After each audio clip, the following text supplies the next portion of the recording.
करता?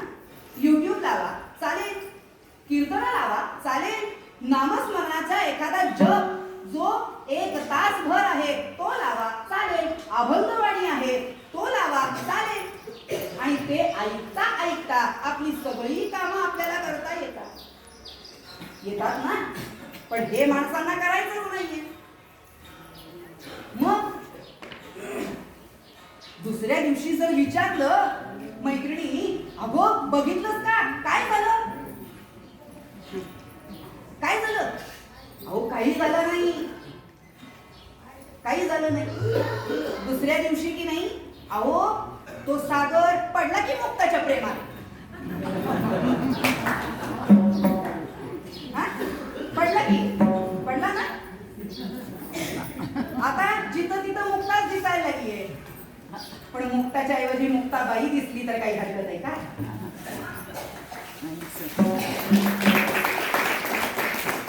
तो तिकडे मीरेच्या प्रेमात पडणार, पण मीराबाई जर आम्हाला दिसल्या तर काही हरकत आहे का? मग मला सांगा, जर हे सगळं आम्ही करतोय, मान्य करतोय, हा कुठेतरी एखाद्या वेळेला थोडीशी करमणूक, हा हे सगळं ऐकतोय, आता थोडस वेगळं काहीतरी ऐकूया म्हणून थोडा वेळ तासभर काढला हरकत नाही. कारण तेच ऐकून सुद्धा माणसांना काही वेळेला कंटाळा येतो. पण प्रत्येक कीर्तनकारांची भाषा वेगळी आहे, प्रत्येक कीर्तनकारांचं स्पीच वेगळं आहे, प्रत्येक कीर्तनकारांची सांगण्याची ढब ही वेगळी आहे. मग आपल्याला प्रत्येक कीर्तनकारांमध्ये काही ना काहीतरी वेगळेपण हे दिसतं की नाही. मग ते वेगळेपण शोधण्याचा प्रयत्न करा, आणि ते जे सांगतात ते साधारणपणे आचरणात आणण्याचा प्रयत्न केला ना, तर मग होतं काय माहितीये का, ज्या वेळेला आम्ही एवढ्या सगळ्या माणसांना उपदेश करत राहतो, एवढ्या सगळ्या माणसांना वास्तविक आम्ही उपदेश करणारे कोण हो? आम्ही कोण आहोत? आम्ही कोणी नाही आहे, आम्हाला काही येत नाही. जे आम्हाला सांगितलेलं आहे, संतांनी जे लिहून ठेवलेलं आहे, हे फक्त आपल्यापर्यंत पोहोचवण्याचं काम आमचं आहे. म्हणून मधल्यामध्ये आम्ही हे फक्त पोस्टमनचं काम करतो.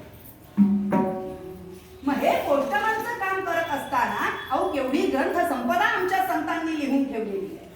मग ही सगळी ग्रंथ संपदा आमच्याकडे एवढं सगळं असताना सुद्धा आम्ही या ग्रंथ संपदेकडे वळतच नाही.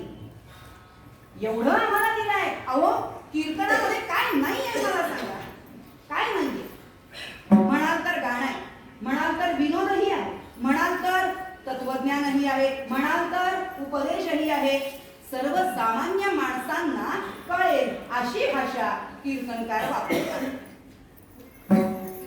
सगळ्यांनाच कळेल अशी भाषा वापरतात. हा काही कीर्तनकार आहेत की त्यांची भाषाच जड आहे, पण ती भाषा सुद्धा काही ठिकाणीच चालते, सगळीकडे चालत नाही.